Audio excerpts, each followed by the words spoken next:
Hey, thanks for showing up tonight. Also, the illustrious. Who knows Ralph Murphy here? Any of you guys know him? Okay. The illustrious Mr. Murphy is running late, but he'll be here shortly. So, if you don't like what I'm saying, he can switch off to him and give you his talk or something. What we're going to talk about tonight is really all the different sources of income and the ways to exploit music. I'm going to talk about primarily songs, but also this applies everything I say to scores or to theme songs or anything else. It's really, if you have a piece of work that has value and is good, there are a lot of people who it can be used in an awful lot of different ways, and that's really what I'm going to talk to you about tonight. And most of it, is really off the book my brother and myself wrote, Music, Money, and Success, which that book guarantees all three of those words, which is amazing. But it's the Insider's Guide to Making Money in the Music Business. It's really good because it goes through all, primarily publishing and music licensing in all the areas that I'm going to speak about tonight. So I'm going to give you a quick summary of everything in a very short period of time. I am open to questions throughout. What I'll do is, if I'm running behind and stuff like that, I do want to get through this whole thing. So I'll pick it up at the end, for any questions that aren't answered. Now, I'm going to be around also. I'm not going anyplace. My experience, for the last, close to 37 years, I was executive vice president for ASCAP and really dealt with every field of music, mainly songwriters in every genre, as well as film and TV composers. I spent an awful lot of time in that area. I know all their contracts, all the ways that they've made money, their mistakes, and everything else. I teach at USC, the music publishing and licensing class, and I'm also now teaching at Berklee College of Music. So, and I'm involved with the American Bar Association, blah, blah, blah, whatever. But so it sounds like I know what I'm talking about, so it remains to be seen. There was this, I'll give you a quick example. I did a talk for the film and TV composer community in Los Angeles about 2 weeks ago, Society of Composers and Lyricists. And it's most of the big composers and songwriters who write for film, attended it. And it was based on an article I did for the SCL. It was called The Many Worlds of Composer and Songwriter Music Licensing Deals, similar to what we're going to talk about tonight. But I use as some examples. This was related to film and TV. I said the Godfather theme used in a video game. He's a Pirate from Pirates of the Caribbean as a piece of score, used as a birthday greeting card. Peter Gunn's theme, Chase Bank TV commercial. Halloween theme, John Carpenter's Halloween. It's a major ringtone. Everything I Do It For You, I've known Brian for years. His song being performed in American Idol movie song segment. Circle of Life, Elton John, in a Broadway show. Over the Rainbow, using every motion picture in the world. Just gives you a quick idea of these things were written for other purposes, and yet they had a separate life used in other type of media. I'm going to talk a little bit about, when we get near the end of this thing, about something never ever thinks about, live musical theater. Whereas there's a show that just opened in New York called Rock of Ages. And it's going to travel. It's done very well. It's a Mamma Mia, Jersey Boys type show. And the show consists of all 80s material, from Journey to REO Speedwagon to, I'm trying to think who else is in there, Pat Benatar. All the people that I knew in those days, the Journey guys I've known since I was in my San Francisco days, and from when they first started, and through their breakups and various reincarnations. But when they wrote "Don't Stop Believing" and a couple of other songs that are in the show, there was, knowing those guys, there was no way in the world would they think that they would eventually end up in a Broadway show, making a lot of money just from being in the show. So again, it's an interesting example because you don't never know what's going to happen with something as long as you have the right composition. And that's really what we're going to talk about tonight. The basis of everything, obviously, is the copyright law. I'm not gonna, it's here. It's life plus 70, the duration of copyright. The most important thing I always tell people about copyright is remember it is a property right. When you create something, you own it. When other people want to use it, they have to either pay you for it or get a license for it. IMRO is a primary example of that. The collections that IMRO does is because of the copyright law, the performance rights. So, again, but the point is, I deal with a lot of estates in my life also, whether it's the Irving Berlin estate or Gershwin estate, Tupac Shakur, Jim Morrison, because the money continues to roll in from all these types of compositions, well after someone has unfortunately left the planet. So again, I always keep that in mind. I always say, when you write something, it's life of the author plus 70 years. So 70 years after you leave, it's still earning money. So, it's a great source of income. The I'll quickly get into an area that's at one time when I was much younger, it was the most important area, with the possible exception of performances. Most people thought, if you get in a record company, you have a record deal, you got songs on a record, that's it. That's the best thing that can happen to you. I think all of us here know what's happened in that area with illegal file sharing, and the type of distribution models. That is not a major source of income anymore. What I look at SoundScan in the United States, and what used to be 1 million units or 2 million units or 500,000 units in a week when you had a major release, is now down to about 100,000 for the top acts, and it goes down significantly from there. So it's still a good source of income to get a song on an album or a CD or even in a download fashion, but it's nowhere near what it used to be. So you really have to look at other sources of income, including live, if you really are going to survive, and make a living out of this business. You can't count on record sales at all anymore. I'm going to go through most of the stuff, and I'm telling you is how things work in the States. But if you get the gist of what I'm saying, it's very similar in other countries as to the type of deals and licenses that I'm going to go through here. I use the U.S. market because it's it's probably about 50% of the world's income is coming from that if you're successful. But it's also, then the figures I'm going to throw out tonight are really U.S.-based figures. So keep that in mind. Like if I say you get $40,000 to put a song into a major motion picture, that's really what I'm talking about, a major motion picture, U.S. release. And put it into perspective where your markets are, what your films are, what your TV shows are. So you just put that into perspective when you hear the numbers that I give you, because it's always helpful to hear what these numbers are. In the record area, what's happening in the United States, as you know, in Europe and here, it's a percentage. I think it's 8.5% of the sales price of the album, which is shared by all the writers and publishers on a particular album. In the U.S., it's 9.1 cents per composition. So if one of you had a cut on a U.S. album, a U.S. release, it's 9.1 cents that goes from the record company to the music publisher, who then shares it with the writer. A lot of writers in the U.S. have co-publishing deals, so many times they'll be getting 75% of the money in all the situations that I'm going to talk about tonight. But as I said, there's just been some copyright royalty tribunal decisions on this. 9.1 cents last at least until 2012. They also came up with the rates for limited downloads and interactive streams. Now, there's not a lot of money in this area right now, but again, 5 years from now, 4 years from now, I would be having a totally different conversation. But actually, they've come up with rates where these days for those two type of situations, it's based on the revenue of the website or the service. It's 10.5%. Then you minus let me do it quickly and I'll explain it. Then you minus and there's a minimum there also. Then you reduce it by the performance fees, and then you come up with a figure, and then there's an alternative way of doing it. So when this formula came out, everybody said, huh? But basically, it's a formula that's out there. It's teachable, but there is a rate now in effect at least. So it's a little complex, and the first payments have just been made in the United States on this kind of stuff. And when the payments came out, they're very low, and there's going to be an awful lot of audits because no one understands how they came up with the payments. But again, at least the good thing, there are rates now set for not only downloads and physical product, which is 9.1 cents. They match each other in the U.S., downloads as well as physical, but also for these interactive streaming and limited downloads. So that's the good news, at least, even though the money is very small right now.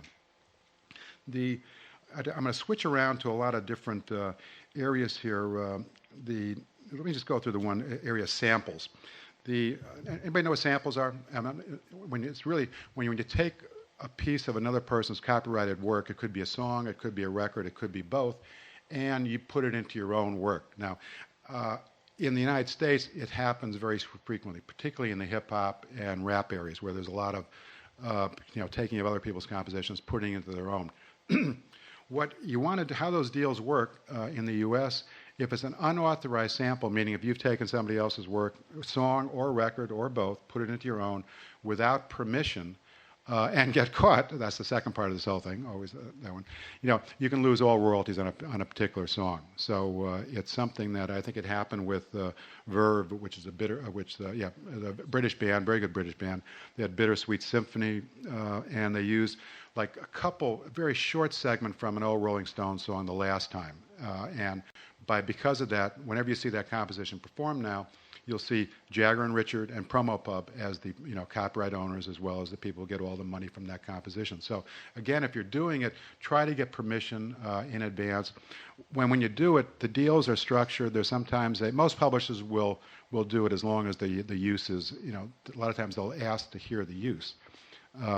If they don't like the song, then they could possibly turn you down. But in most cases, there's either a sharing of the copyright for the new song, or a sharing of income, or some kind of participation with the new writers and the new publishers, with the old writers onto the new song.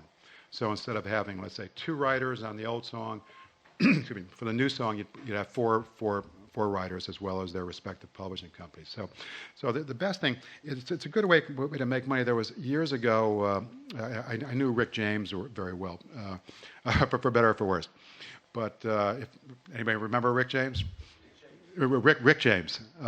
Okay, he was well, how do I explain Rick James? He was great. But he had a song, what was it? I can't remember the name.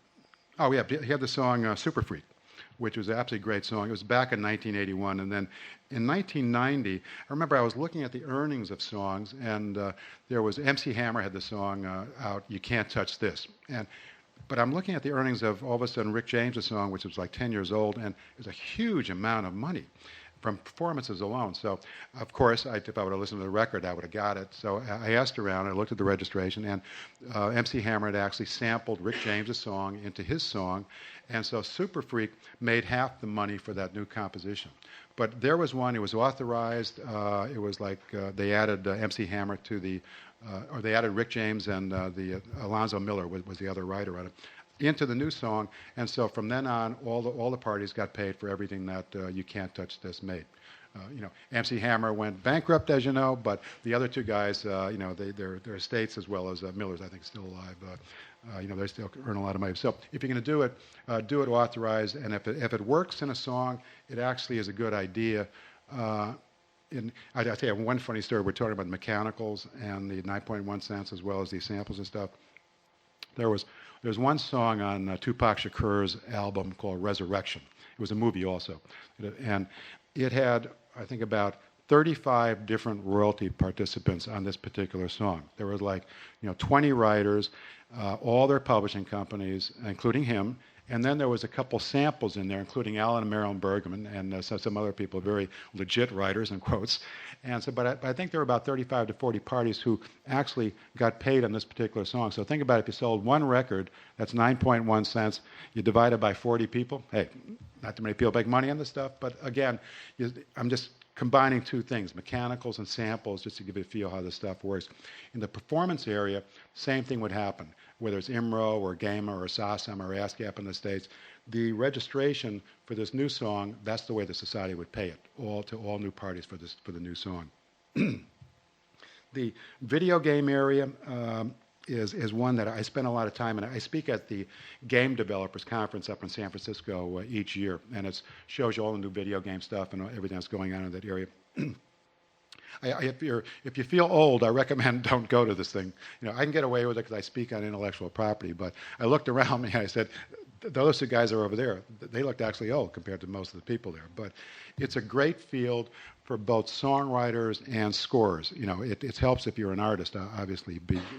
Scoring games is a major source of income. I'm not going to go into that tonight. It's a whole different contract. But for songwriters and artists, excuse me, it's really a great area. What I do, if you're interested in the area, you got to read the stuff. I pick up the Xbox magazine at the airport and stuff, or any of the other magazines that cover the game world. It gives all information on the new games, who the developers are, who the publishers are. This one they were covering the new Guitar Hero game, as well as I think the Beatles game that's coming out, I think, in October or November. But again, you've got to know who the people are in this field, who the people are choosing music.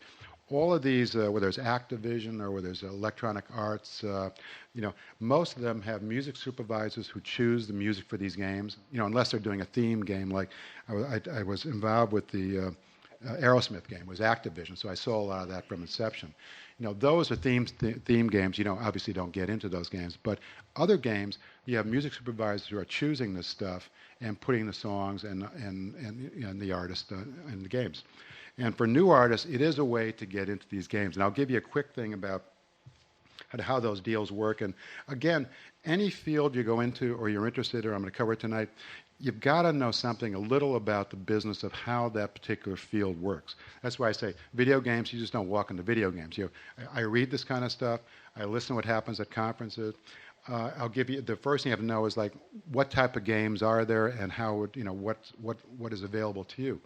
There's the Grand Theft Auto type games and Madden NFL, where they put songs into these games. Heavy music intensive. They're different. They're a one-time fee type thing, which I'll go through quickly. Other types of games are the Guitar Hero, Rock Band games. Those you can actually make continuing royalties on from a per unit sales or for sales plateaus, reaching sales plateaus. There's the third type of games are the ones like Myst or some Gods of War, Destroy All Humans, those type of things. Those are mainly scoring games. So they're using the same type of people who would score films. And then you've got the movie games, where most movie games, they're scoring games, but they won't use the original score from a movie. A good example is the Godfather game, where they licensed the particular composition Godfather theme because you had to, for a lot of money, because they needed that. And then they wrote an entirely new score. It was, I think, Bill Conti and Ashley Irwin wrote the score to the game. So it's a movie game based on a movie. They use the theme and then they write all new score. And how they do those things, they pay it by a per minute basis. So they might be $500 to $1,000 per finished minute of music. So that just give you a quick thing on that. If you're interested, Jeff and I covered in the book a lot, so if you're in that field. But once you know the different types of games, then each of them have different types of license agreements. I'll give you an example on the first one I mentioned, the straight like Grand Theft Auto type games. They're pretty easy. They list the name of the game. They show the different forms that the game can be used in. I'll get into that in a second. Give the type and duration of the use. This was a background vocal. This was the Grand Theft Auto game. Territory, it's always the world, because as you know, games are sold throughout the world always. It's non-exclusive. All that means is that it can be used in other things in addition to it. You don't lose your copyright on it. You're just it's a license. The fee in this case was $5,000, which is probably average for that game, which goes to the publisher, who then shares it with the writer. They range from these type of games, $2,500 to $10,000, but for newer bands, newer writers, the fees can be much lower than the fees I've just given you. I've given you mainstream songs. There's always the master is always used, so there's an equal amount of money going out to the owner of the master recording, the record company. There's a credit provision, and then there's various other things. A lot of these things are on most favored nations. All that means is that if somebody else gets a better rate than what they've negotiated for you, and it's the same type of use, your rate will be raised to their rate. So it's called the most favored nations, and it's used a lot in video games, and it's used in television shows also, like American Idol and those type of things. The interesting thing about this is that this is it started off obviously as a technology area and is moving toward almost a film model where the contracts are getting much better for songwriters and composers, where the early ones, there was no back-end royalties for the stuff if the song was ever used outside the video game. But now there are back-end royalties. But the definitions, what happened in the original games, they had very limited use when they for the use of these games. They're short-term licenses, 5 to 7 years, because in the video game area, games don't last a long time. They're on to a sequel, or they have a shelf life of 6 months, possibly a year. So they don't want long-term licenses. So they use short-term license. But the media that they talk about where they can use this game, and it used to be very narrow, based on the fact what's happened in the world. I'll give you a couple. This is how these licenses are reading now. It's just interesting when you listen to the language.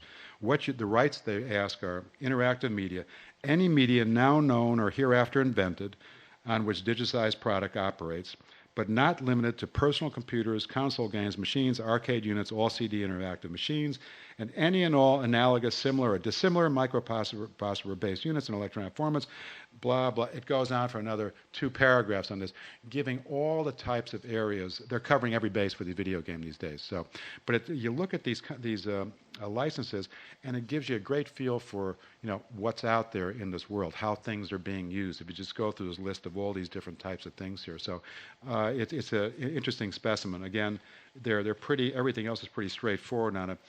The good types of games, if you get into them, I'll give you what a Guitar Hero type games give you. Those are, you get an initial synchronization fee to put the song in the game. Remember, there's an equal amount going to the record. And then in Guitar Hero, there are additional ones if the game sells a certain number of units. And if you know what those games sell, they sell in the millions of units. So here's an example. There was 8,000 to put the song in the game, 4,000 when it hits 350,000 units, 6,000 when it hits 550,000 units, and then 4,000 for every additional 250,000 units sold after that. So here's it. You've got a single fee to put the song in the game, and then the game, I think the first one sold 2, 3, 4 million units. You're making an awful lot of money in subsequent payments for this type of a game. So it's a great formula. Again, if you own the master recording, they're on the same type of a deal. The second, another alternative is the like Rock Band type games, where you actually get a per unit royalty, which you don't get in the regular games, obviously. So this one was 2 cents per unit. Again, if you sold 1 million units of Rock Band, I mean, you could come up with a decent sized check, and you always get advances how they work these things against the like the first 100,000 or first 50,000 or 100,000 games sold. Another way which they're doing it, there's a lot of downloads into these games these days, which wasn't at the start, where even if you don't have a song in the game, if you have a composition that works as a download, most of those are paid at about 20% of whatever the retail price to the consumer is. So again, there's a way to get into these games if you have a downloadable track that they've selected, and the fees are very good, actually. It's 20% of $2, $2.50, whatever they cost to download these things through the game. You can, if it's a good song, I mean, you can do very well. A lot of these things are bundled where they'll sell you a packet of songs at 5 for like $10. Then everybody shares in 20% of whatever that fee is. So there's a last thing on this. When the games are sold in different countries, a lot of times there's a localization element. They'll remove songs out of the original game and put local product into the game. Some obvious examples would be France or Germany or something like that. Here, where they want some local bands who do well, stick them in the game. Those deals are very similar to the ones I just gave you. A lot of them are either a fee basis or they're on a percentage of whatever the price they've downloaded into the game. So, again, it's a great field to get into. You have to have the right composition, obviously. And if you're an artist, all the things I've just given you it applies to the master recording also, which the record company would share with the recording artist, depending on whatever deal they had. So, again, it's I should have asked, how many people play video games? Oh, okay. Well, at least it's a decent amount. I remember asking one audience. It was an older audience, and there was one hand. I said, okay, the wrong conversation here. But if you're a writer, whether you're a songwriter or a scorer or a recording artist, I mean, it is a field that you really got to look into. Any questions on any of this stuff so far? Cool. Okay. Yep. Yeah. The scoring games are, and a lot of songwriters become scorers. I mean, that's not exclusive just to scorers. But I've just given you how the songs get paid. In the scoring agreement, if you're a film or television, particularly if you're a movie, a composer, you'll know what these contracts look like. They're in the States. They're work for hires where the writer does give up the copyright to the studio or the production company. That's how they work in the United States. But they still get the writer royalties, any back-end royalties. How those games work is they'll have a series of milestones where it could be 60, 70, 80 minutes of score in a video game. If you've ever seen them, there's an awful lot of score in there. They use it in all different ways. But it's paid on a per-minute basis, finished minute of music. So you'll have a list of dates, And video games, as you know, can take 1 to 2 years in development to get them through. So it's a long process. But the scorer will have a contract that might read $15,000 at the start to sign the contract, and then let's say an additional $10,000 for every 5 or 10 minutes of finished music. And there's could be 5 of those type of numbers or 6 of them, whatever it takes to. But it's based on number of finished music, and they want to see it as you're developing it. So they don't want you to write 60 minutes of music and then come and show up and try to put the song stuff in the game. They want to see what you're doing after 5 minutes. If they like it, they'll pay you, and they'll continue the contract going. So, but the contracts, everything else about them, they're very similar to a feature film composer contract. And if you're interested in that area, I mean, Jeff and I covered it. We have a film chapter on that, which covered those type of contracts. But the contracts in that area used to be terrible, but they're much more writer and composer friendly these days, because the video game companies do actually treat music very well in the main. It's evolved into a pretty good situation. Feature films, since it's kind of a good transition. Again, I read Daily Variety and Daily Hollywood Reporter because it gives everything about what movies are coming up, what movies are produced, what the box office is, particularly for if you're a writer who has a song in a film or a composer who scored a film. It could be a local film, that doesn't matter, small film, big film, independent, major studio. The one good thing about it is because you're getting hopefully a fee at the start to compose or write the song. But the good thing, the back-end royalties for most films, no matter how small they are, can be exceptionally good, because what happens with films is that, at least mainstream films, and a lot of this applies to smaller films also, they're released first, obviously, in movie theaters. You might have a soundtrack album. That's rare these days, but it's a possibility. Then it goes to video on demand and pay-per-view, and DVD, and those type of sales, rentals, then pay-per-view, then cable and local TV throughout the entire world, in the U.S. and then throughout the entire world. So every time it's being performed, when it actually goes to television, you are getting a payment from whatever the local performing rights society is. So, in the case of Irish writers, you'd be members of IMRO. If you had a film in the United States, ASCAP or BMI would be collecting for you, sending the money to IMRO, who would then be paying you for foreign distributions of your work on U.S. television. Same thing in Germany or France, the local society would be sending the money to IMRO, who would then be sending it to you. So, but the good thing is, everything is almost on a census 100% pickup. So all films, anytime it's being shown, some money is being generated by the local performing rights society. Yep. Sure.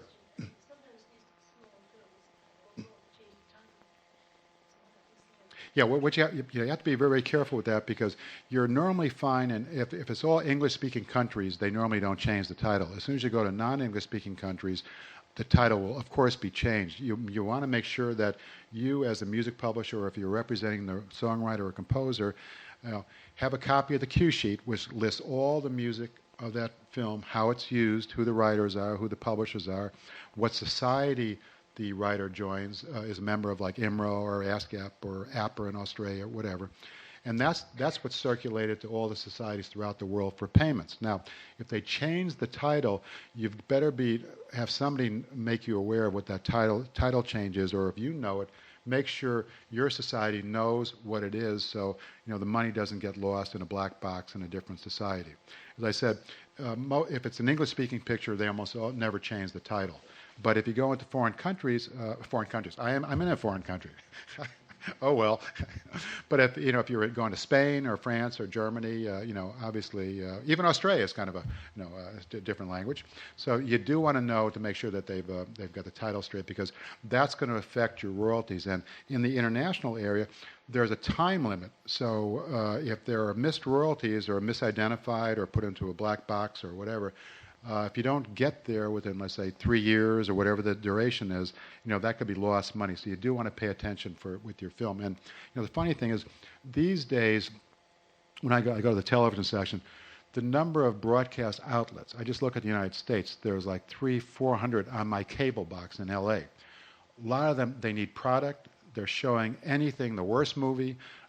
You could have a series that lasted only 2 episodes, the worst series ever, and it would come up on TV under the worst series ever. and you would watch 2 episodes and people would watch it and you'd get paid for it. So these days, everything has some kind of life, no matter how dreadful your composition is or the film. Your composition is good. The film could be terrible. There's always an afterlife. Yeah.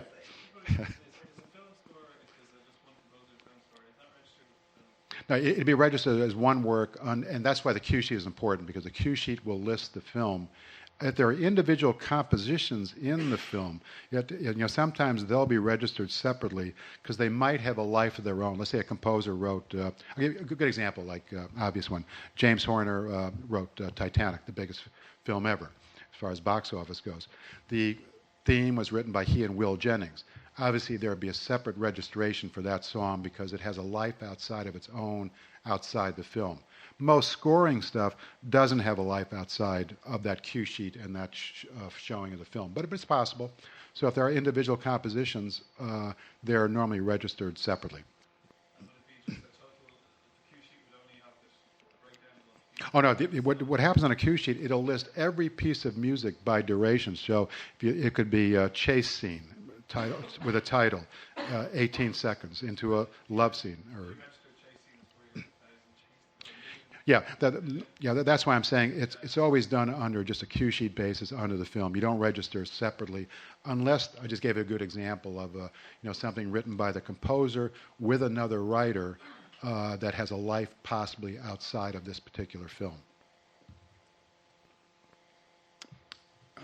Let me just give you quickly, for songs, if you have a song in a film and stuff, no matter what it is, I'll give you some of the considerations that they've got here on it. The price, in the States, major films, they run between $15,000 and $60,000 for a song into a film. As I said, this is a major motion picture for a very well-known song. Most songs are not even close to this, particularly if you're in a non-major studio film. But that's the high end. But the considerations, what the fee should be, apply to any film if you're ever involved. How the song is used, whether it's background or whether it's used as a visual vocal or it's a theme song. Opening and closing credits always get paid more than just a song put into the film. The budget of the film obviously is going to have a major effect on the fee.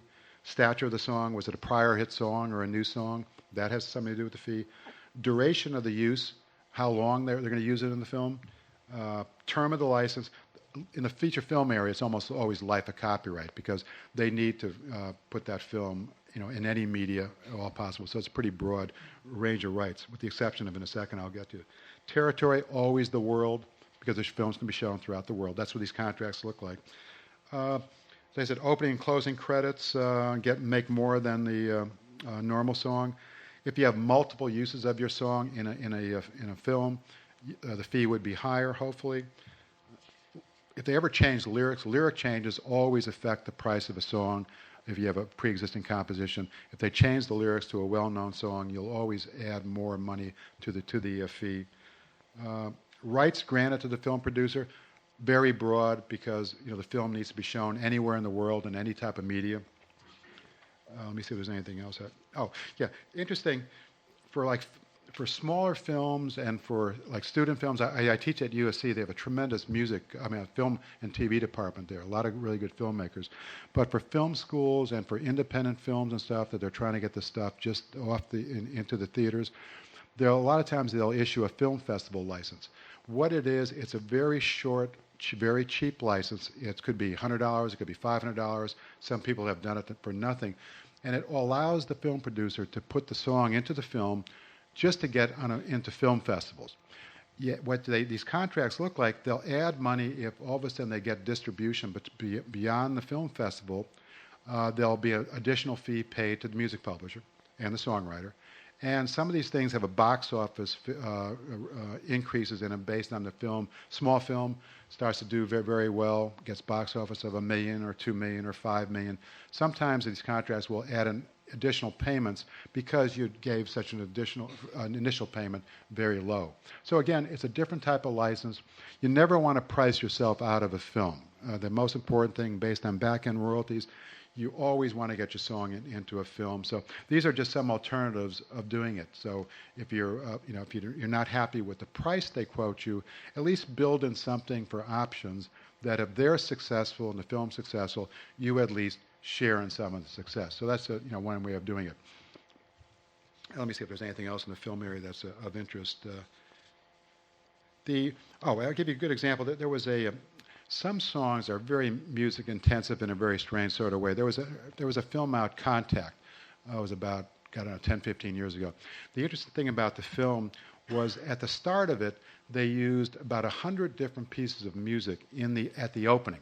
It was small snippets of like an Alka-Seltzer commercial, a TV show theme, well-known songs and stuff. It was just what the show is we were looking up at the sky, as I recall, but it showed all these little different segments of music. It was a major feature film. You could never afford all those uses of music in that particular film. It'd be prohibitively expensive.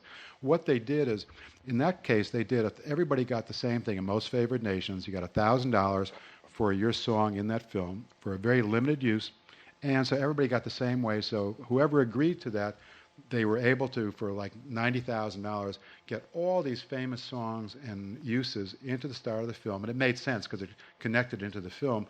Yet, so the producer got what they wanted, and everybody else, they said, okay, fine, we think the film's good, as long as somebody else is not getting paid more than me. The greed factor, so always good. So everybody took the same thing, and the film came out, did very well. And everybody, again, going back to what I said, gets back-end royalties for those little uses every time that picture is shown in any movie theater or any television station throughout the world. So again, it's a good field, but for most writers, independent films is the way to go, and just try to, even if you get a very small amount of money or nothing up front, at least build in some options where you do make money if the film gets out of the film festival area, as well as if it does well in the box office. Let me see if there's anything in this. I'll give you a quick example of that, just how these contracts read. They're relatively short, but this one was a film festival license for $2,000. It was for film festivals worldwide for 2 years. So this film could go into film festivals for a 2-year period under this license. It was a duration of 2 minutes for the song.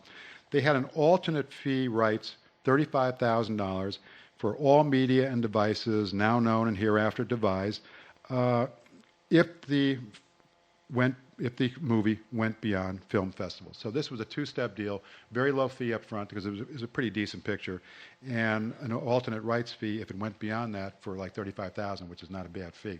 Remember, the master is getting the same thing on it. Let me change I have my little bag of tricks here, which I carry around with me, but I'll give a little change of pace here. These things I love. And here's one. Okay, birthday card. Okay, anybody recognize that song? Yeah. Okay. You probably think it's the theme to the Golden Girls. It shows you that this was Andrew Gold is a song he wrote well before the Golden Girls, and Andrew I know pretty well, and it's got all the information on the back, copyright information, and no one remembers that it was really a record. He did fairly well by it, but he makes most of the money for the Golden Girls, TV show. But here it is showing up in an original record. He was an artist writer. Was out on his record. He did well. Became a theme for the Golden Girls. Here's a birthday card. So again, it's a reminder that this stuff, if you have the right composition, it can be used in a lot of different contexts. Oh yeah, with the Golden Girls theme, yeah, he gets paid every time, which is great. That's where he makes most of his money. Here's a second one. I'll just give you if you're in the film and TV area. All right, Ennio Morricone. I met him about 10 years ago for the first time because an agent in LA handles him, and I think he's an absolute icon in my mind. But here it is from The Good, Bad, and the Ugly. 1966. Ennio Morricone gives the publishing company name and everything else in the back. Again, it's a birthday card. What the connection is, I'm not sure, but. Again, it doesn't matter if you have a good song. Even doesn't make any sense for these cards. People like me will buy the card and use it. But greeting cards are great. They're short-term licenses, maybe 2-3 years. The territory is normally local. In this case, is the U.S. and Canada, which is normally one market. They have an option to use it if it went to other countries. There would be additional fee on it. The fee was $2,250. So it's a one-time fee on it, and let me see anything else here. Oh, no, I'm sorry. What am I talking about? That was the fee to put the song into the card. There's also, it gets 9% of net sales for every time this card is sold. The writer and the publisher make money out of this. And it's interesting, they have 9% of the sale price or a floor of 15 cents. So a lot of times you'll have two fees in these type of things. One is the percentage of the retail price to the consumer, or if they sell the card very cheaply, you at least have a minimum of 15 cents that you would get for each card sold. So the most important thing about these things, you can't change the lyrics to them.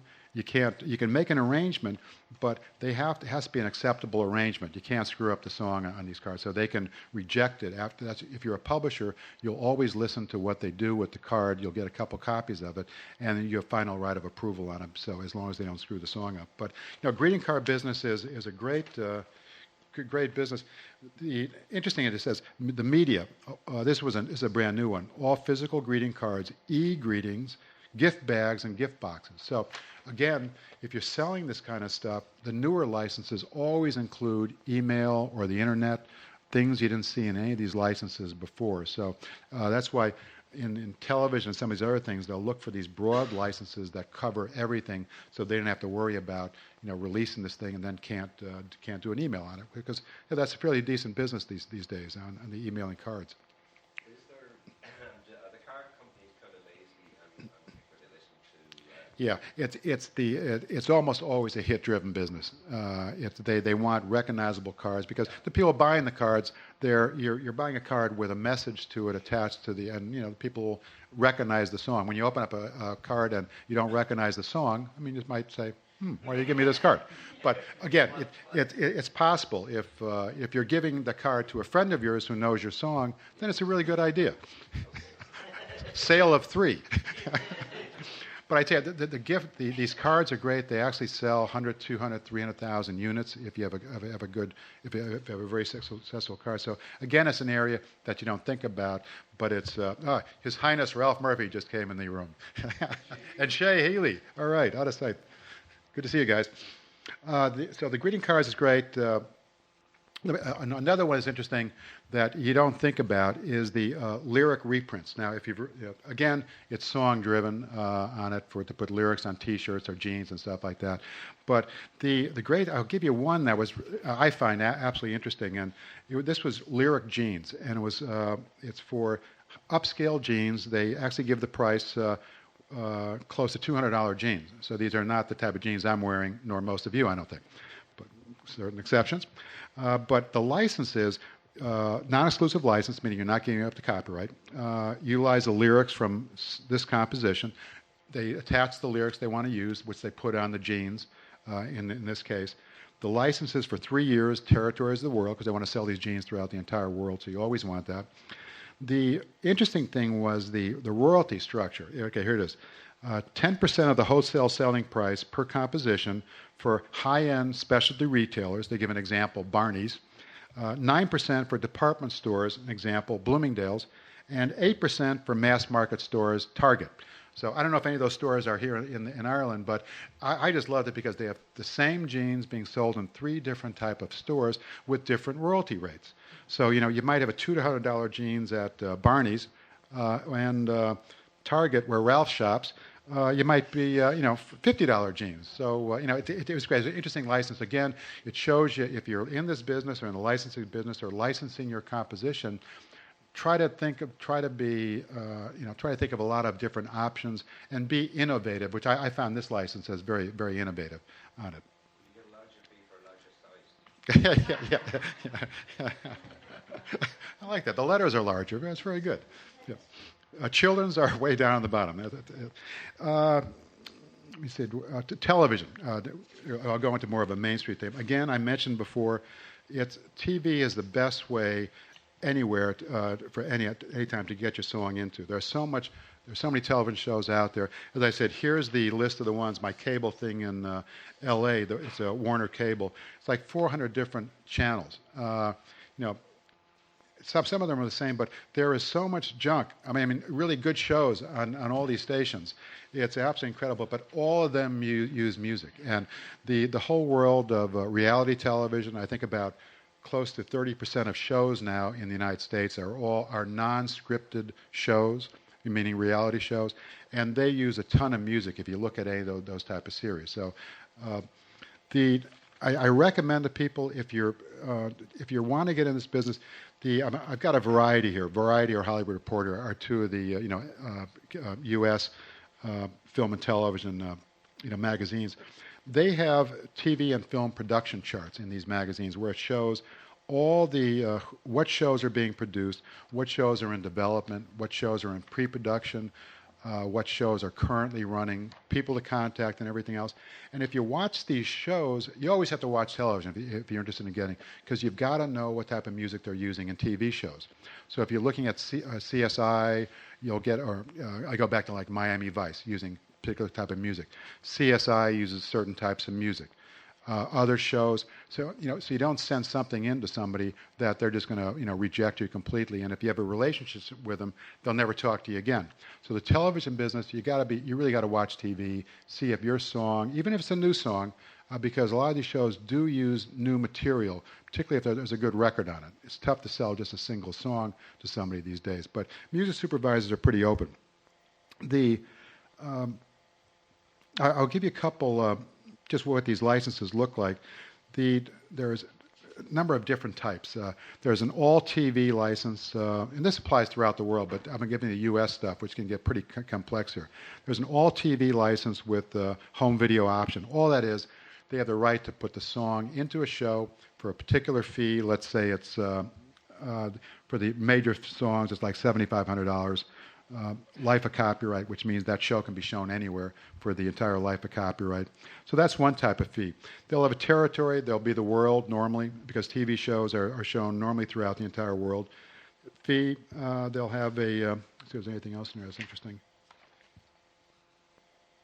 Some of them, no, actually, that's really a straight one. A lot of shows, they'll have a shorter term license, because they don't have the money in their budget to use, to pay a lot of money for a song, because you don't know if the show is going to fail. It could be a success or a failure.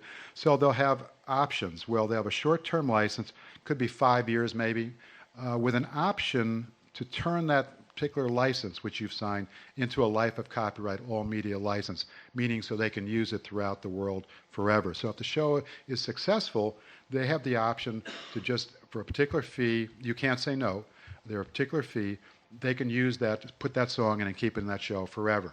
So I'll give you a quick example. It might be $1,500 to put the song into this particular show. And I'm saying these are network shows in the U.S. The fees would be less if it was cable shows.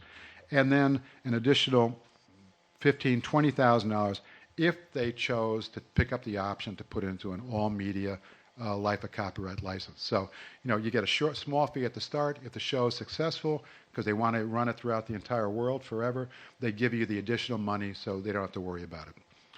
The interesting shows, what's happened are the American Idol, Dancing with the Stars, So You Think You Can Dance, all the type of shows. Everybody's got their own versions of these shows, on it. And, they're exceptionally, popular, as you know.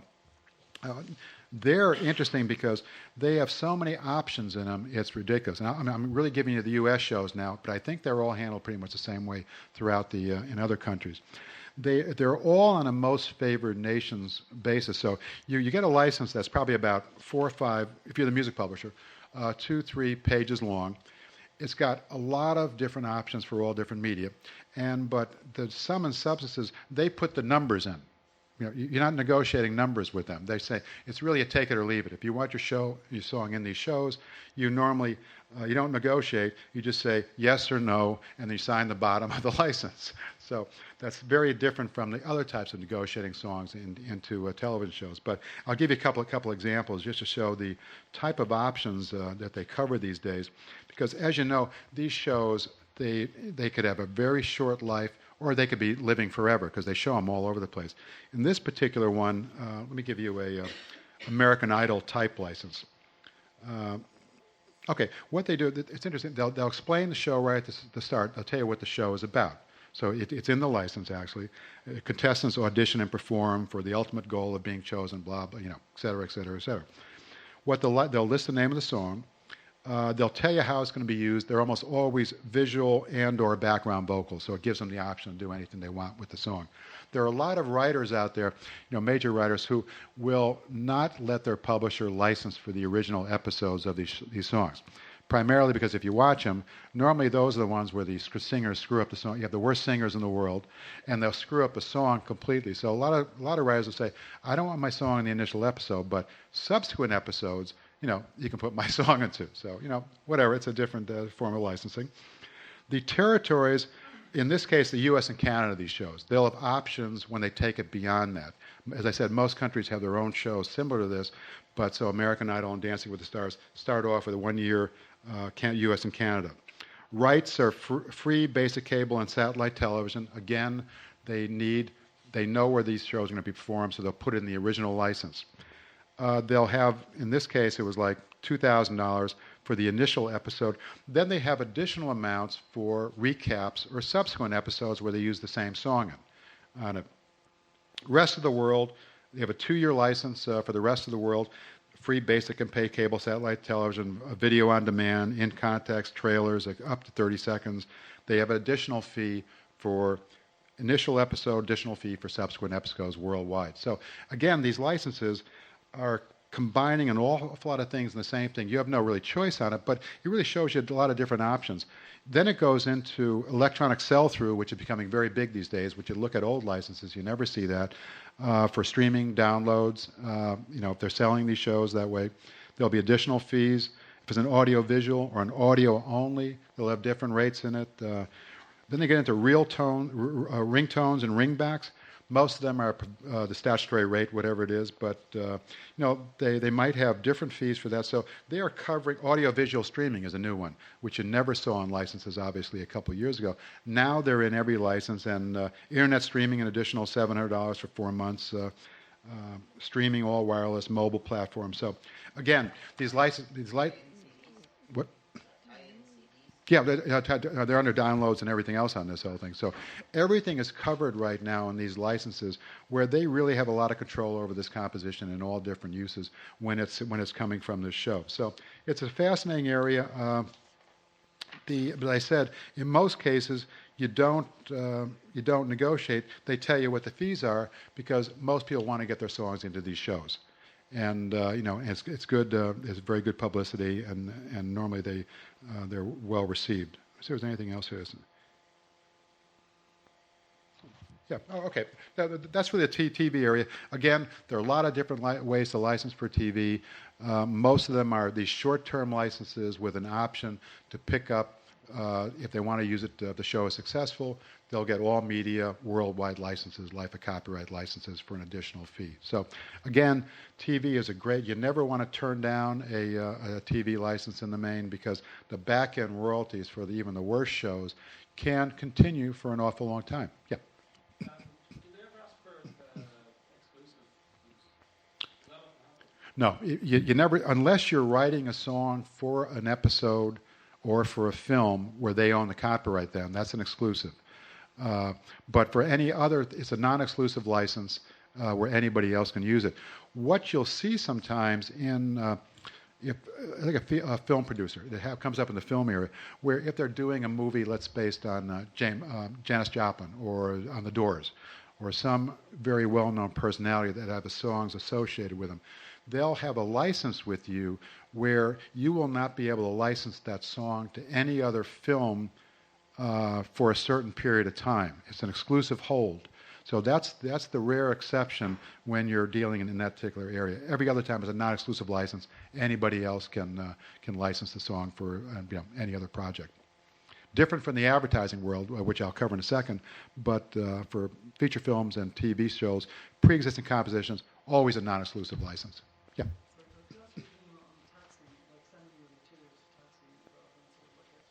Yeah, a taxi, I speak at their convention. Ralph does also. I think in the main they do a good job. They do send stuff out. I'm not sure about their success rate. They've had some success, getting it to music supervisors because they do have relationships. And, It's an option that writers use, particularly if you're not in the local, if you're not in LA or New York and they're producing the shows there and you don't know the music supervisors.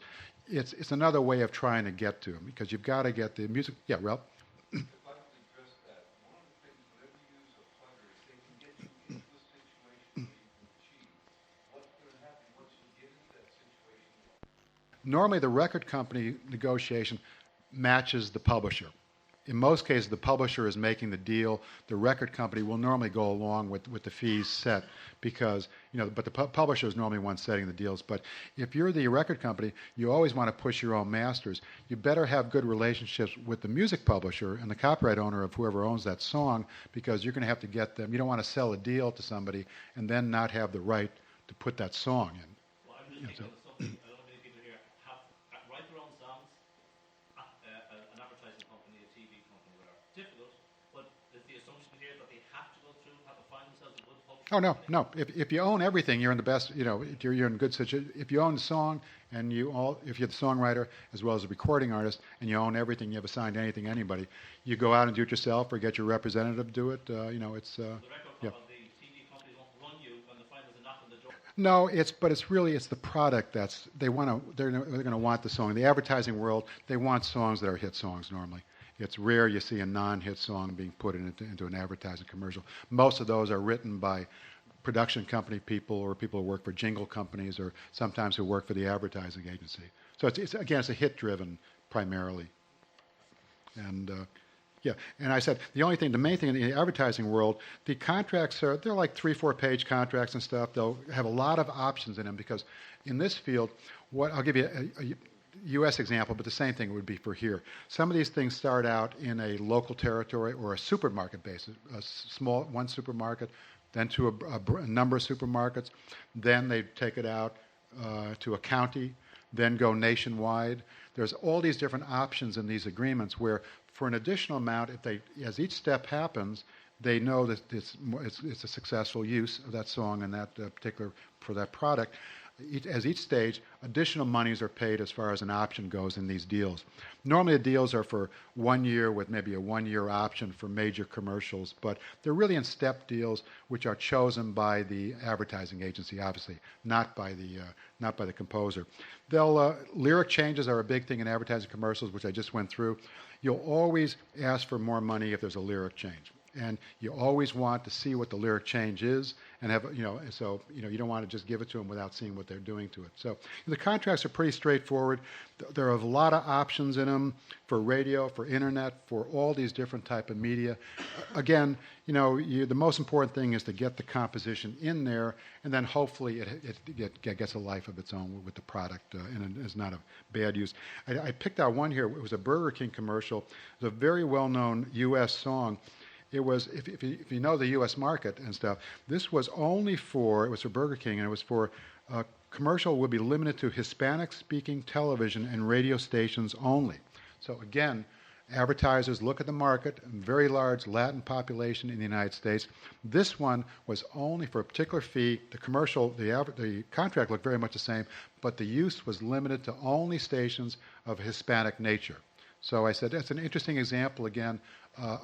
Something's being innovative. They changed. They did a translation. They didn't change the lyrics, but it has to be an approved translation also as far as this because it was a very well-known composition. So, another area. I picked up this book, Toy Wishes. It's got Hannah Montana on the cover here. It's got so many different types of. I know that when I bought this thing at the airport, some people look a little strangely at me, but hey, whatever. But I've got just some of the things where they've got all these different toys with music uses. It's like the Hannah Montana concert stage where they got songs programmed in there. You've got Sing Along with Barney. That's one of my most favorites, which is really good. I do that every night. Power Tour guitar. There's so many types of different games that use music here. It's great. It's hit-driven on it, but how those deals work, I'll give you a quick thing. They're normally a fee. I'll give you one here. It's this jam guitar. It was like 30 cents per unit So it's a per unit sale basis, normally these type of things. They're not the mechanical statutory rate in the United States, which is 9.1 cents, the record sale rate. They're always higher than that, so you negotiate a higher fee. You get an advance of a certain amount of money against the first 10,000, 50,000, 100,000 units, whatever they're thinking of selling in this type of game. Territory games are always, these toys are always the world. They're short-term licenses, 2-3 years, with the option where the ability of the manufacturer, there's a sell-off period. So if you stop the license after a certain number of years, they have the right, let's say, for 180 days to sell all their products as well as they pay you. So they don't just, the license just doesn't stop all of a sudden. But I tell you, this type of use is great. I'll give you one. Actually, I should have opened it, but it was this way. This was my most favorite. Okay, the dancing hamster.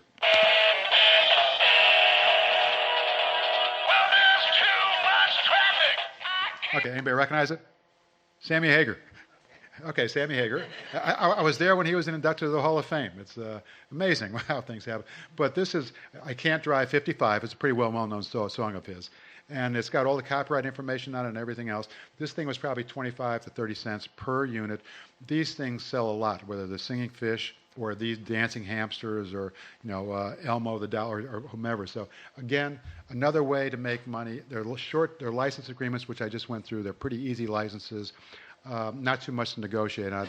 As long as you like the use, this I think, if I were Sammy Hagar, I'd be very happy with this because it kind of fits in. But again, be innovative and be open. There's so much stuff out there, it's ridiculous. The performance world, I got about 20 minutes or so, and I have some questions also. Performance world, very important. In the United States, remember, you've got multiple organizations. ASCAP, the American Society of Composers, Authors, and Publishers, founded in 1914, writer-publisher-owned organization.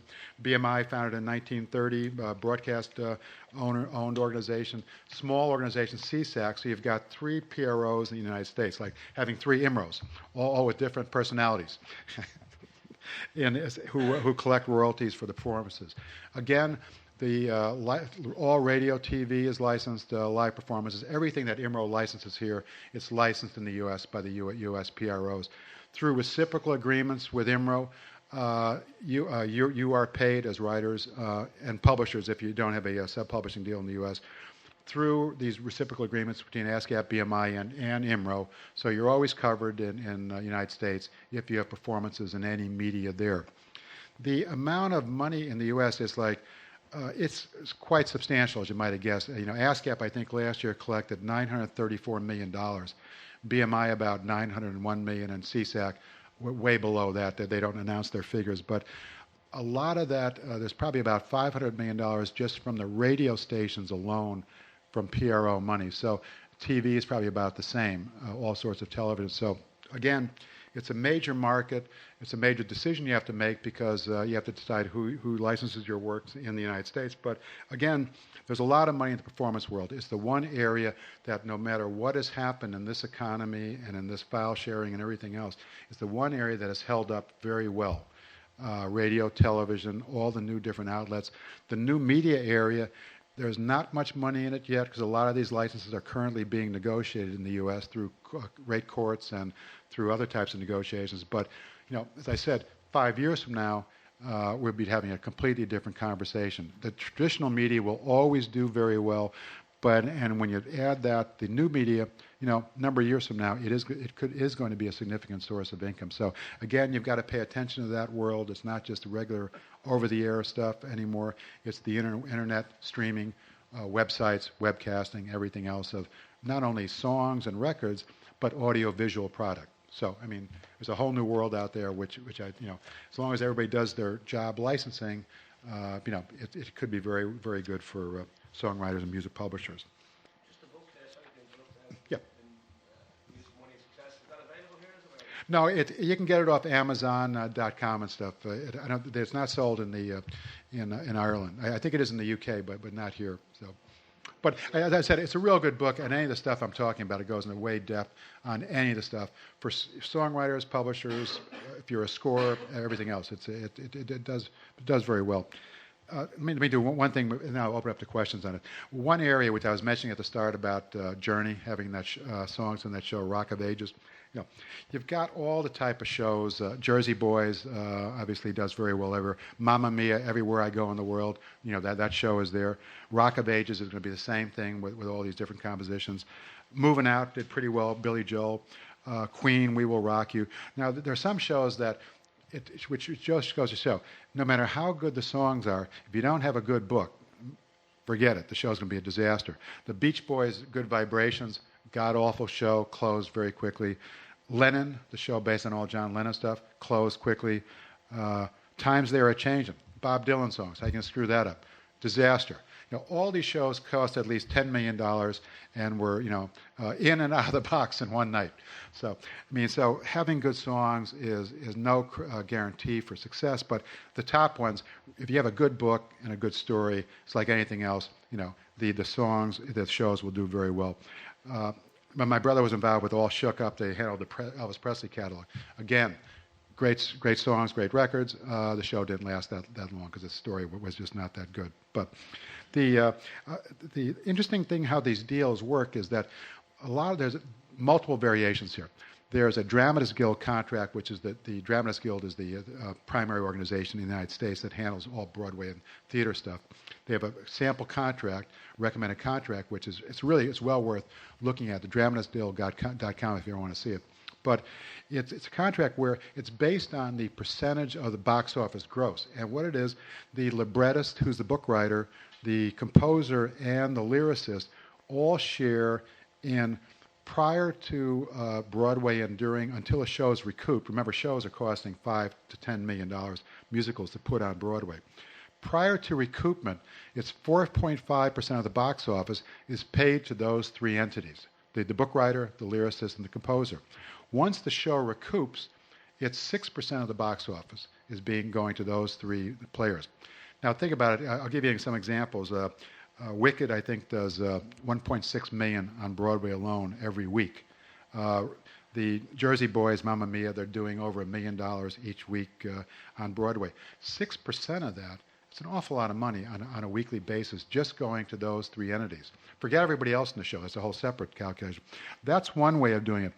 There's also a royalty pool situation where what they do is they look at what the show takes in during a week, let's say $1 million on Broadway, use an example.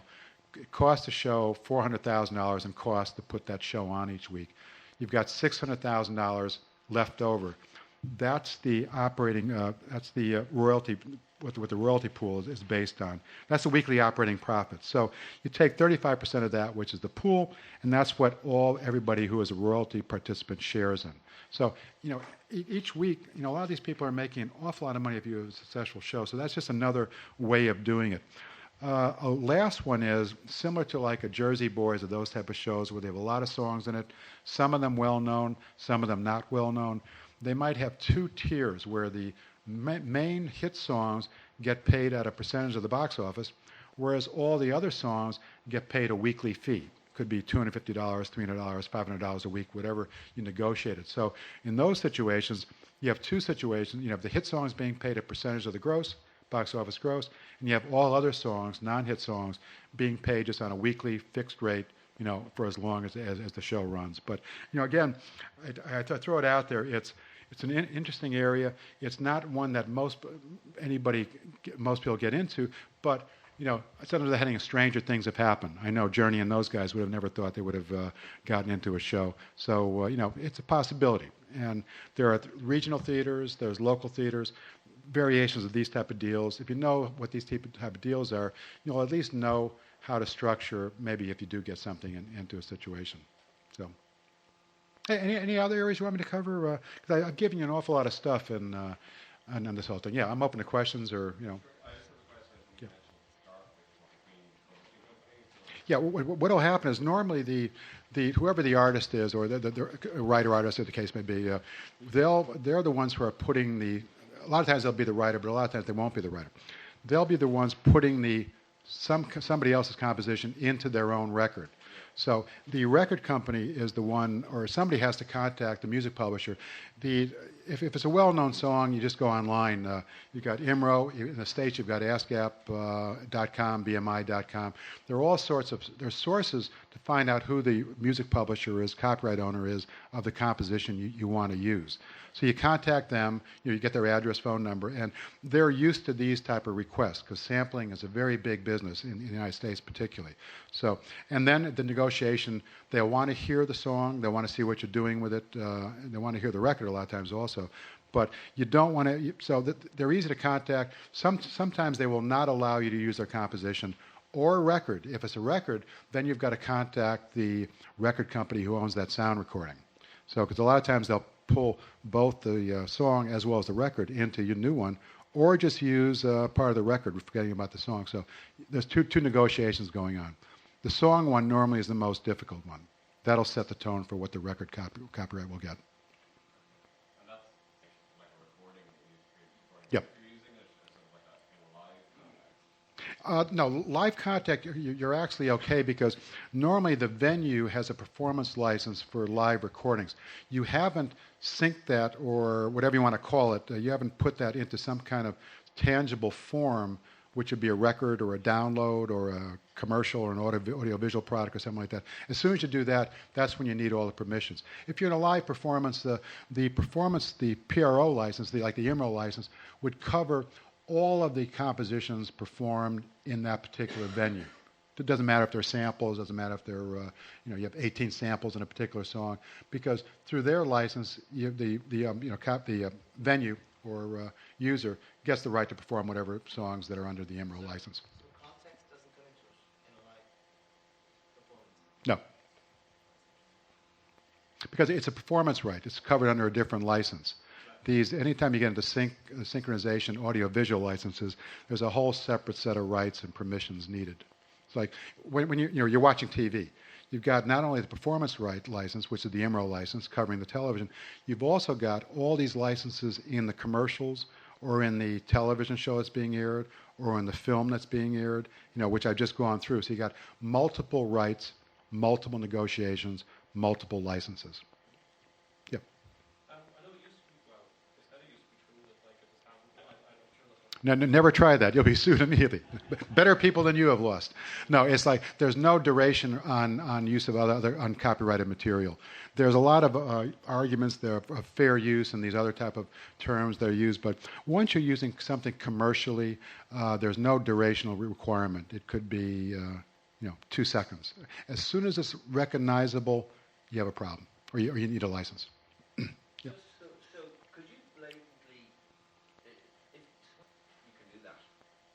Yeah, as I said, if you're doing things in a live venue, you're pretty much cleared. You have to be careful of parody because sometimes music parody has a certain definition and it's different in every jurisdiction, meaning every country as well as every jurisdiction within a country. At least in the United States there is. But so you have to be careful that you're actually parodizing something rather than using it commercially for gain where a publisher could come after you on it. Parodies are very tricky. You have to be careful of them. There, some of the biggest ones are Weird Al Yankovic. Most times you think they're parodies, but he's actually getting permission from the copyright owners. When you look at the album credits on his albums, he's gotten permission from in most cases, as I recall, from the copyright owners of all those compositions, even though one might call what he does parody. Some people might call it funny. Be dividing the royalty with Yeah. some agreed. Yeah, it's exactly the same as a sample. You agree as to what the split's going to be up front, and then that's how everything is paid.